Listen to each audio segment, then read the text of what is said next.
What is up, fight fans, and welcome back to the channel. Last night at UFC 323, we witnessed one of the most shocking and unfortunate endings to a title fight in recent memory. Alexandre Pantoja S. dominant reign as the UFC Flyweight champion came to an abrupt and heartbreaking end, and a new, young king was crowned under the strangest of circumstances.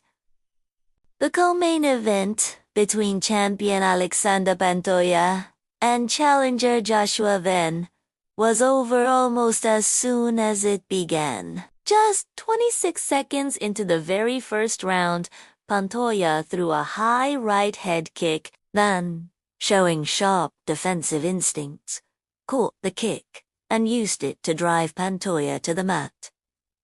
For a take, as Pantoja fell, he twisted awkwardly to brace for impact, and his left arm bent gruesomely underneath his own body weight.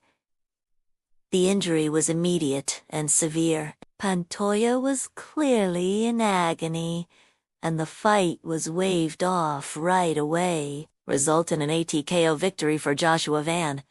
It was a surreal moment inside the T-Mobile arena. Van himself looked confused, later saying, "I didn't know what happened. He just stopped. I was trying to ground pound, but the ref said something was wrong." He also showed immense respect for the fallen champ, adding, "He is one of the greatest of all time, and I didn't want the fight to go that way."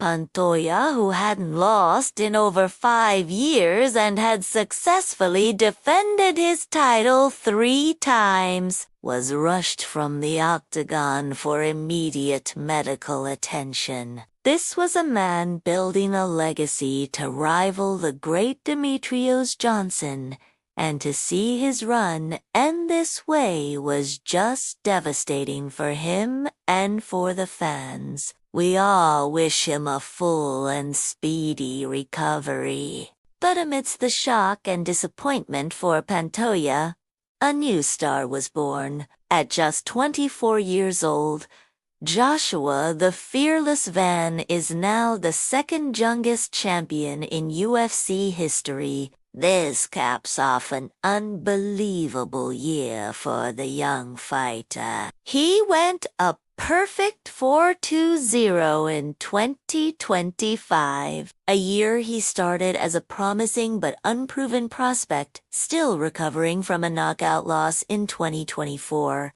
His path to the title was anything but easy. He racked up impressive wins against Ray Suruya, Bruno Silva, and Brandon Royval. In fact, his 3-round war with Royval set a new UFC record for the most combined strikes in a single fight. At an insane 419, Van also became the youngest fighter to ever land over 1,000 significant strikes in the UFC.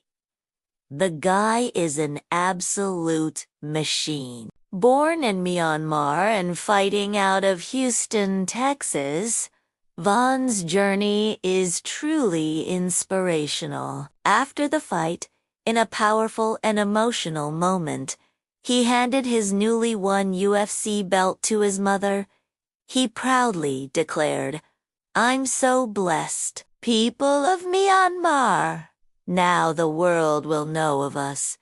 It was a championship moment that transcended the sport itself. So, while the ending was not what anyone wanted, we have a new champion in the flyweight division. Joshua Van's incredible rise and Pantoja's unfortunate injury have completely shaken up the 125-pound landscape.